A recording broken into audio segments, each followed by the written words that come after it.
자, 오늘은요, 이제 중학교 1학년 2학기 첫 단원에 대해서 나가겠어요. 그래서 여기는 상당히 난이도가 있어요. 그러니까 사실 중학교 1학년 아이들이 배우기에는 좀 힘든 단원이라서 잘 보고 잘 따라오셔야 됩니다. 그래서 1단원, 그러니까 첫 단원이 뭐냐면 열과 우리 생활이에요. 그래서 이제 뭐 열의 양, 그 다음에 온도 변화 뭐 이런 거에 대해서 배우게 되니까 같이 한번 가봅시다.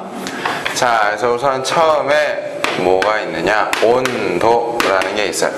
자, 온도가 뭐냐라고 물어보면요, 다들 아는데 막상 뭐냐고 얘기해봐라 그러면 100도? 그죠? 자, 그래서 이 온도라는 건 뭐냐면요, 물체의 차갑고 뜨거운 정도를 수치로 나타낸 거죠.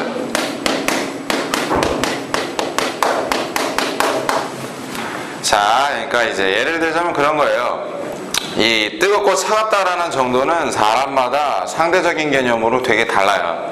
그러니까 여러분들 왜 보시면 뭐 에어컨을 틀었을 때 어떤 사람은 추워요 꺼주세요 그러지만 어떤 사람은 더워요 켜주세요 그러죠. 그죠? 그러니까 똑같은 온도인데도 불구하고 사람마다 다 느끼는 게 달라요. 더군다나 또 상대적이에요. 그러니까 뭐냐면 추운 데 있다가 서늘한 곳에 오면 따뜻하다라고 느껴요. 근데 더운 데 있다가 서늘한 데 오면 시원하다라고 느끼죠. 즉 다르기 때문에 뭔가 기준이 필요한 거예요. 기준이. 그러니까 요 정도의 양이다, 요 정도의 양이다, 뭔가 수치화해서 나타내는 걸 과학은 좋아하죠. 그래서 자, 요 온도의 단위 이제 수치화해서 나타나는 거예요. 나타내는 거. 그래서 첫 번째가 바로 뭐냐면요, 섭씨 온도죠. 도씨. 그러니까 우리나라에서 주로 쓰는 온도 단위예요. 그래서 이 섭씨 온도는요, 기준이 뭘 기준으로 잡은 거냐면 바로 물의 어는 점, 그 다음에 끓는 점을 기준으로 잡은 거예요. 그래서 물이 얼기 시작하는 온도를 0도, 그 다음에 물이 끓기 시작하는 온도를 100도 라고 놓자고 약속을 한 거예요. 그냥 처음부터 약속이에요. 얘는 그러니까 뭔가 계산상의 이런 유도가 되니까 수학에서 얘기하는 증명이 있어갖고 이렇게 정해진 게 아니고 이건 하나의 약속이에요. 그래서 어는 점을 0으로 놓고 그 다음에 끓는 점을 100도로 놓고 이 사이를 뭐 한 거냐면 100등분한 거예요. 다음 두 번째, 이제 서양 애들이 자주 쓰는 거, 화씨 온도. 자, 화씨 온도는 단위가요, 도, F 이렇게 나타내죠. 그래서 화씨 온도도 기준은 똑같아요. 기준은 물의 어는 점하고 끓는 점인데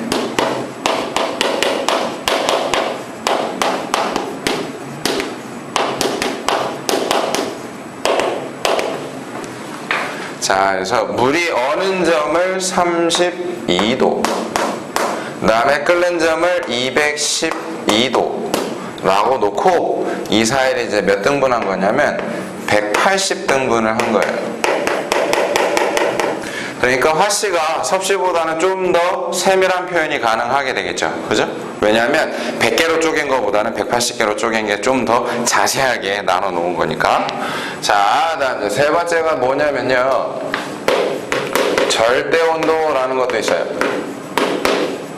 자, 이 절대온도는 단위를 뭘 썼냐면 대문자 K 읽으실 땐 켈빈이라고 읽으시면 돼요. 그래서 이 절대온도는 뭘 나타내는 거냐면 분자운동이 활발한 정도를 나타내는 거예요. 그러니까 분자운동이 얼마나 활발하냐 그걸 나타내는 거예요. 그래서 이 절대온도 켈빈은 주로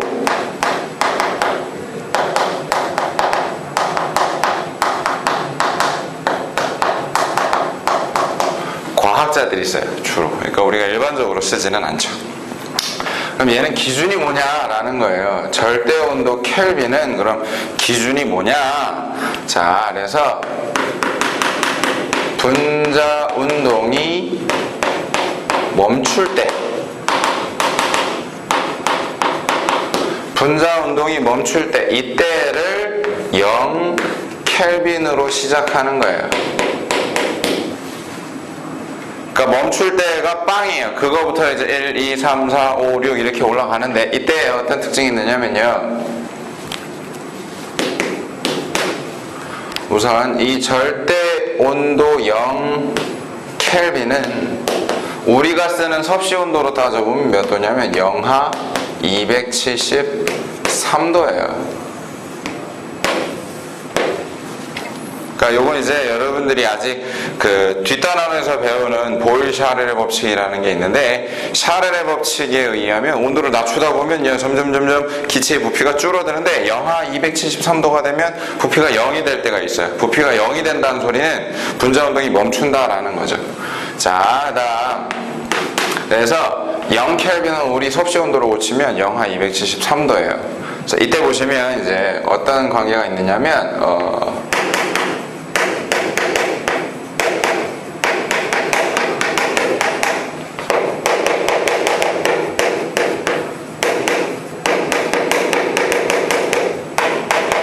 절대온도 간격이나 섭씨온도 간격이나 똑같아요. 무슨 소리냐면 1 켈빈이라는 건 1도랑 똑같아요. 그러니까 나누는 간격이 똑같다라는 거예요. 나누는 간격이 똑같다. 자, 그래서 이때 또 어떤 특징이 있느냐, 분자 운동이 멈출 때 온도가 0 켈빈인데요, 이 0 켈빈은 사실 이론상만 있어요. 이론상만 있고, 그래서 분자 운동이 아예 멈출 때가 0이기 때문에 우리 왜 일반적으로 섭씨 온도 보시면요 영하라는 게 있죠. 뭐 마이너스 10도, 마이너스 20도, 방금 여기처럼 영하 273도, 그죠? 근데 얘는요 0 켈빈보다 낮을 수는 없어요. 왜? 이론상 멈출 때가 0이에요. 그럼 멈추고 나서 더 줄어들 데가 없죠. 분자 운동이라는 건. 그래서 0 켈빈보단 낮을 수가 없어요. 자, 그래서 이때 이제 뭐냐, 온도 단위 바꾸기. 그러니까 만약에 이제 여러분들이 뭐 미국에 여행을 갔다, 근데 온도 단위가 다르잖아요. 온도 단위가 다르니까 이게 뭐 뜨거운 건지 차가운 건지 모르잖아요. 그러니까 단위를 바꿔주실 필요가 있어요. 그래서 우선 쉬운 거부터 할게요. 우선 첫 번째 뭐냐면, 우리가 일반적으로 쓰는 이 섭씨 온도를요 절대 온도로 바꿔보려면, 그러니까 우리가 지금 쓰는 섭씨 온도가 절대 온도로 따지면 몇 도냐라는 게 궁금하면요, 이 절대 온도는 어떻게 구하시면 되느냐, 우리가 쓰는 섭씨 온도에다가 더하기 273만 하시면 돼요. 즉 물이 어느 점을 0도라고 놓는다 그랬죠. 그러면 우리가 쓰는 이 0도라는 섭씨 온도 단위는요 절대 온도로 바꾸면 273 켈빈이나 되는 거예요. 다음 절대 온도를 섭씨 온도로 바꿔보고 싶어요. 그러니까 누가 절대 온도로 표현을 해놨는데 이게 도대체 감이 안 와요. 그래서 바꿔보고 싶으면 어떻게 하면 되느냐, 섭씨 온도는요 절대 온도에서 빼기 273 하시면 돼요. 그러니까 예를 들자면 어떤 사람이 절대 온도가 뭐 283 켈빈이에요 이렇게 표현을 해놨어요. 그럼 수만 보면 와 되게 높은 온도일 것 같죠. 근데 빼보면 결국 섭씨로 몇 도밖에 안 되는 거예요. 10도밖에 안 되는 거예요. 자, 그다음 두 번째는 뭐냐면 화씨랑 이제 섭씨 온도. 자, 그래서 우리가 쓰는 이 섭씨 온도를 화씨 온도로 바꾸고 싶다. 서양 애들이 쓰는 온도 단위인 화씨 온도로 바꾸고 싶다. 그럼 어떻게 하시면 되느냐? 화씨 온도는요 섭씨 온도에다가 곱하기 5분의 9 한 거에 더하기 32 하시면 돼요. 그러면 화씨 온도가 나와요. 그러면 외국에 놀러 갔는데 그 나라 단위가 화씨 온도예요. 그럼 이제 우리가 감이 안 오니까 우리가 원래 쓰던 단위인 섭씨 온도로 바꿔보고 싶다. 그럼 어떻게 하시면 되느냐? 자, 섭씨 온도는 이렇게 구하시면 돼요. 화씨 온도에서 빼기 32한 거에다가 곱하기 9분의 5 하시면 돼요. 그러면 외국 애들이 쓰는 화씨 온도가 우리가 쓰는 섭씨 온도로 이쯤 되는구나 라고 구해보실 수 있어요. 자, 그래서 이때 책마다 내용이 좀 다른데 화씨 온도 나오는 책도 있고요, 안 나오는 책도 있어요. 화씨 온도 안 나오는 책에는 시험 문제는 안 나오니까 굳이 신경 안 쓰셔도 됩니다. 자, 다음 이제 열 봅시다. 열. 자, 이 열이라는 건요, 뭐 표현이 책마다 달라요. 그래서 어떤 책에는 이렇게 표현되어 있어요. 뭐냐면 물질의 상태나 또는 온도를 변화시키는 에너지더라.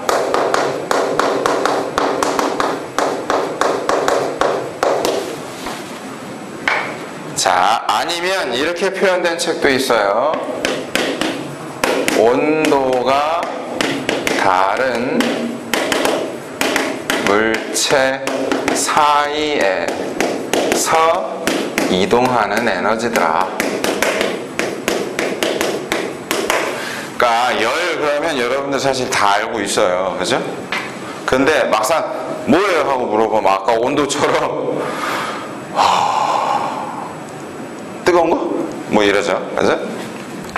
자, 그래서 우선 첫 번째 이 열하고요, 온도의 관계를 봅시다. 얘는 되게 쉬워요. 얘는 되게 쉬워요. 자, 어떤 물체가요, 열을 얻으면, 열을 얻었어요. 열을 얻었어. 근데 열 받았어. 그럼 온도가 어떻게 될 것 같아요? 온도가 증가하죠. 그죠?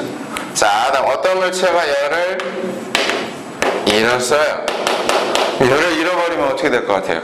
열을 잃어버리면 온도가 낮아지죠. 그죠?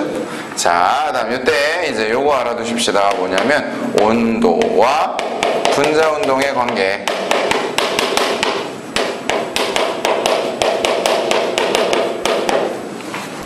자, 그래서 얘네들은 어떤 관계가 있느냐면요, 온도가 높을수록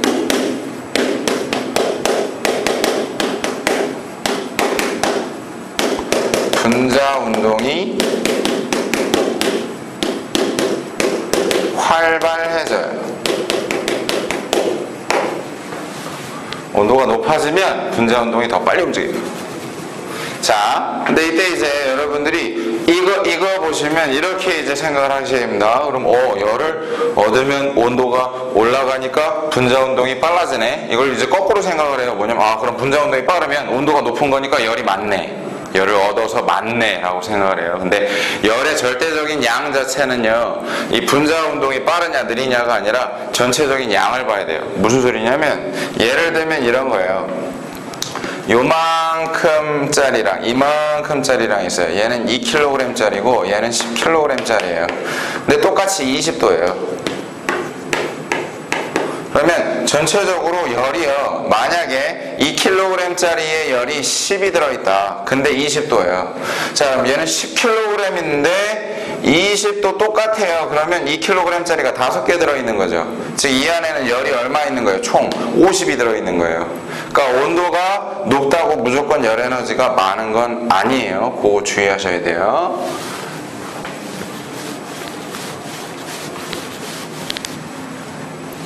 자, 그다음 이제 뭐냐면 열의 이동. 열의 이동. 자, 이제 열이 이동해 갈 거예요. 열이 이동해 갈 건데 열은 항상 어디에서 어디로 이동하느냐? 온도가 높은 물체에서 온도가 낮은 물체 쪽으로 가요. 왜냐면 온도가 높은 애는 분자 운동이 빠르죠. 온도가 높으니까. 근데 얘는 느려요. 그럼 두 개가 만나면 빠른 애가 느린 애랑 띵 부딪히면 빠른 애는 속력이 느려지고 느린 애는 속력이 어떻게 돼요? 빨라지죠. 그죠? 그러면서 어떻게 돼요? 열이 전달이 되는 거예요. 그래서 이때 이 관계를 잘 알아두셔야 돼요. 그러면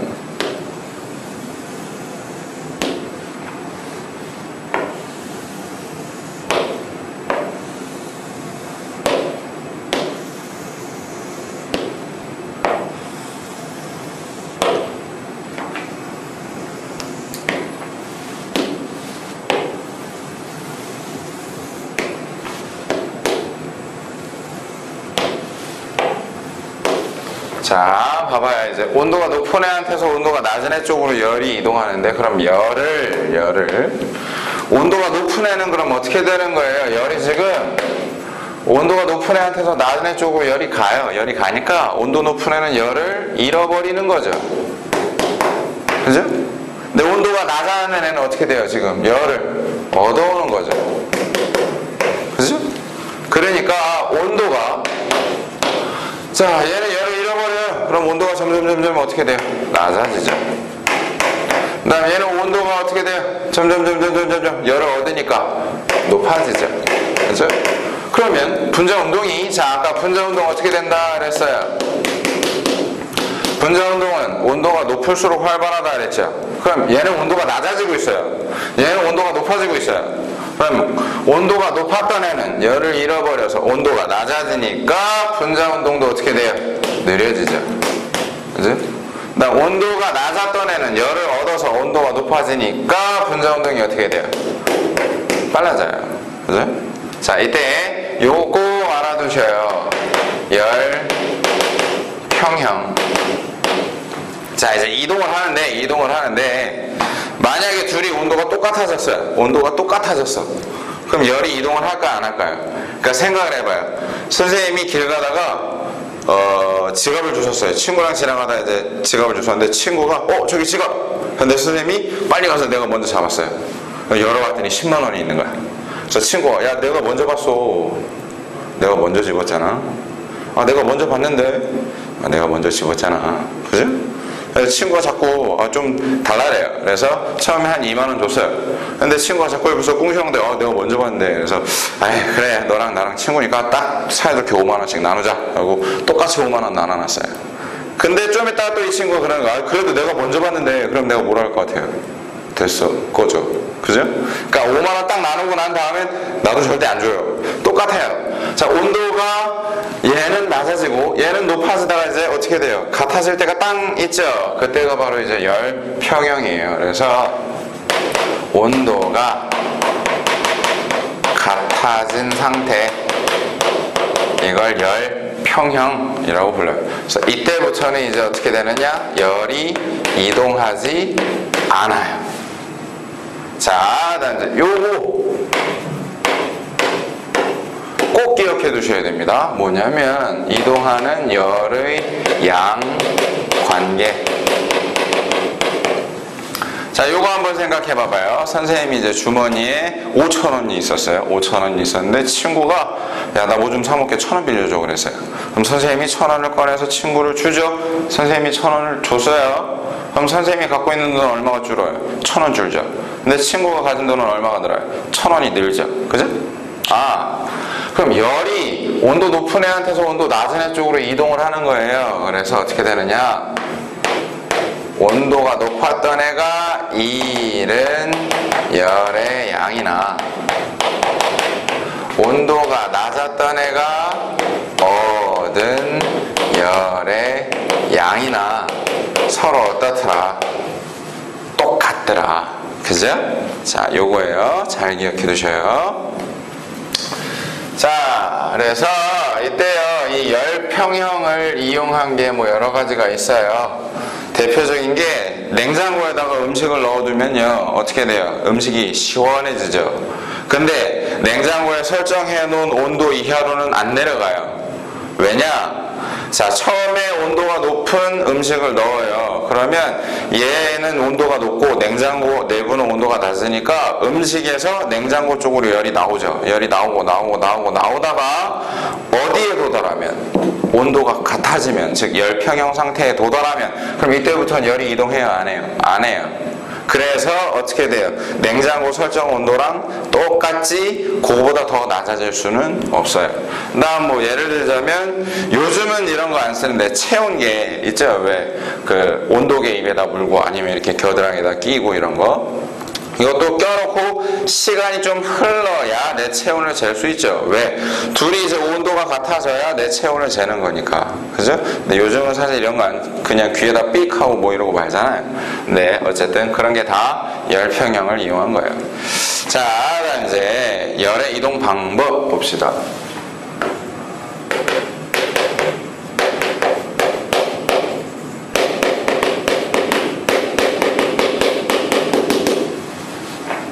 자, 뭐냐면요, 이제 고온의 물체에서 저온의 물체로 열이 이동해 가는데, 이때도요, 이동해 갈 때 방식이 다 달라요. 그래서 세 가지가 있어요. 우선 첫 번째는 뭐냐면 전도.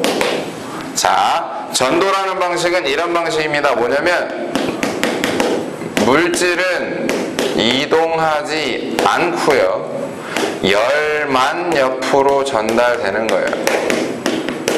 이게 바로 전도예요. 그러니까 예를 들자면 뭐냐면 그 쇠꼬챙이를 끝부분만 불에다 이렇게 달구면요, 내가 잡고 있는 부분도 나중에 어떻게 돼요? 뜨거워지죠. 뜨거워 하고 놓쳐요. 근데 이때 보시면 쇠꼬챙이가 내 손 쪽으로 이동하면서 열이 오는 게 아니고 그냥 열만 옆으로 이렇게 오죠. 그죠? 자, 그래서 이때 물질은 이동하지 않고 열만 옆으로 전달되는데,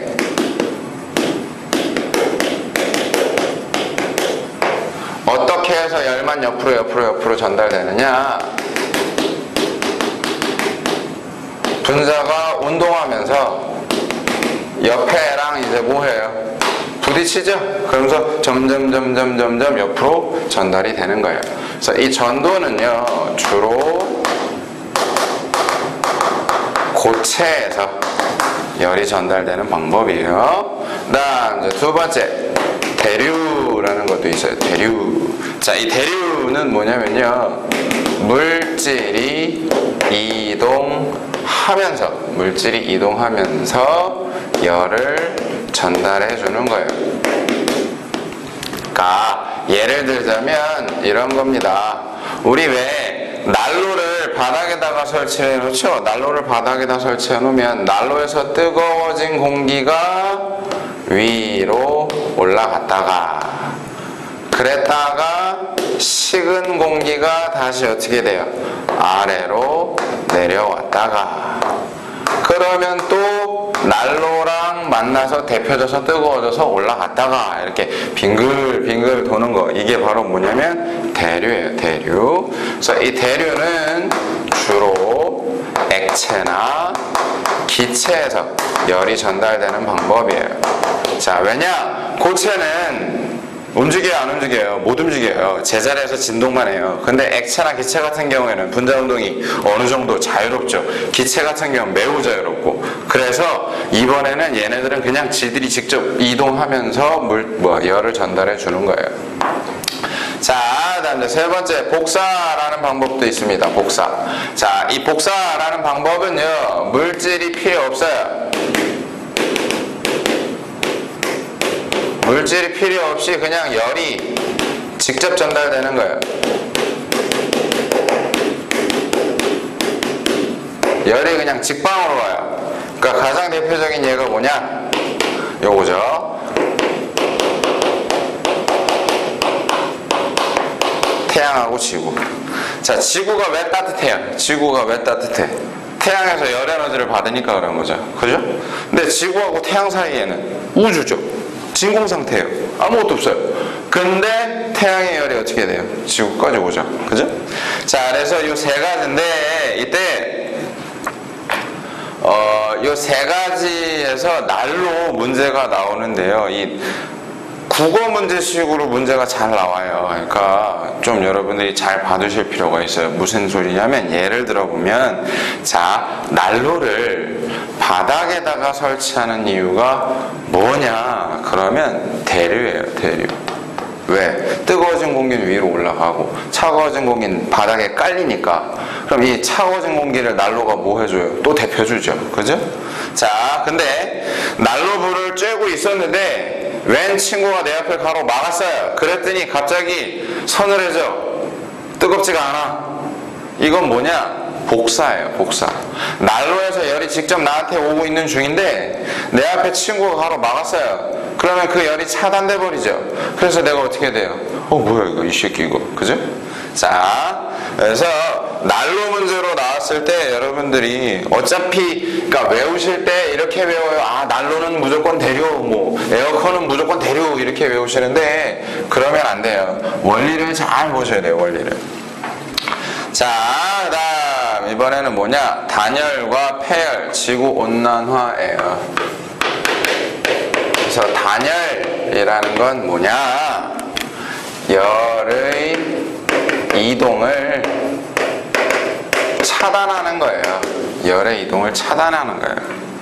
그래서 주로 이제 어느 때 쓰이냐면 보온할 때, 아니면 보냉할 때.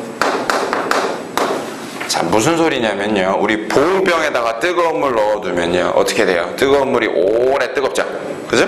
왜? 원래는 열은 어디에서 어디로 이동해요? 온도 높은 애한테서 온도 낮은 애 쪽으로 이동해요. 즉 뜨거운 물을 컵에다가 담고 공기 중에 가만히 내비두면 뜨거운 물은 온도가 높은데 공기는 온도가 낮죠. 그러니까 열이 어떻게 돼요? 뜨거운 물에서 공기 쪽으로 빠져나가 버려요. 그래서 뜨거운 물이 어떻게 돼? 식어. 그죠? 근데 보온병은 그럼 뭐 하는 거예요? 이 열이 바깥으로 이동하는 걸 막아버리는 거예요. 그걸 단열이라고 불러요. 그다음 보냉도 마찬가지예요. 아이스박스. 아이스박스 안에 시원한 음료수 넣어놓으면 어떻게 돼요? 오랫동안 시원하게 유지가 되죠. 그게 왜 그래요? 바깥에 뜨거운 열이 들어오는 걸 막아주니까. 이게 바로 단열이에요. 단열. 자, 그다음 폐열이라는 게 있는데요. 폐열이라는 건 뭐냐면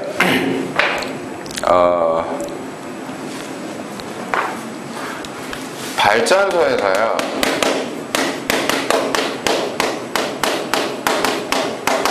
전기를 만들고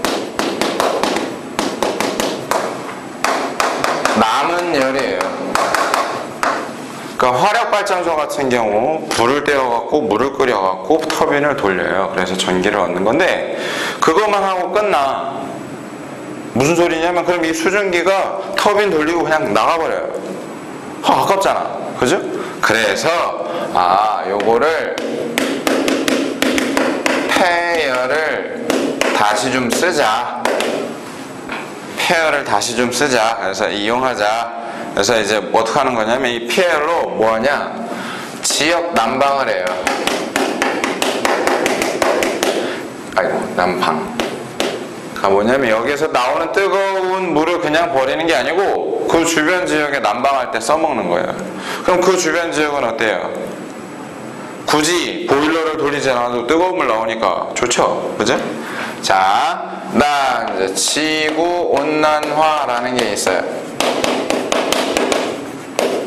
지구온난화 하기 전에 우선은 온실효과부터 봅시다. 자, 온실효과라는 건 뭐냐면요, 우리 지구가 왜 따시다 그랬어요? 태양으로부터 열을 얻으니까. 그죠? 근데 문제가 되는 게 뭐냐면 열을 계속 얻기만 하면 이 지구 온도가 점점 어떻게 돼요? 높아지죠. 그죠? 근데 우리 지금 봐봐요. 지구가 온도가 조금씩 올라가고 있지만 계속 올라가는 건 아니죠. 그죠? 자, 그래서 이 온실효과라는 건 뭐냐면 맞아. 그래서 이때 왜 그러면 계속 안 올라가고 일정 수준에서 오르락 내리락 하느냐? 받은 만큼 뭐 하니까? 뿜어내니까. 다시 뿜어내니까. 그래서 일정해지는 거예요. 근데 온실효과는 뭐냐면 지구가 이제 방출을 해요. 열을 방출하는데 지구가 방출하는 열의 일부를